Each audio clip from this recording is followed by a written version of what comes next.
In this video, I will guide you on how to use Lofi Dusk filter on Instagram. First, launch open the Instagram app on your device. Now tap on the Your Story option to add a new story.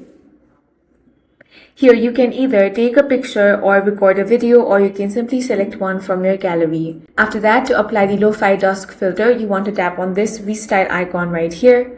Once you have selected it, you want to find the option of Lofi Dusk over here. If you do not find it here, then you can simply tap on this search icon. Then type it over here as well. Once you have found it, go ahead and select that. Now wait for some time until this filter gets applied. As you can see, the filter has been successfully applied. Now tap on the finish option. If you want to add some text, sticker or music, you can do that over here. Then tap on the Your Story option. In this way, you can easily apply the Lofi Dusk filter on Instagram. If you found this video useful, make sure to hit the like button and subscribe for more videos like this.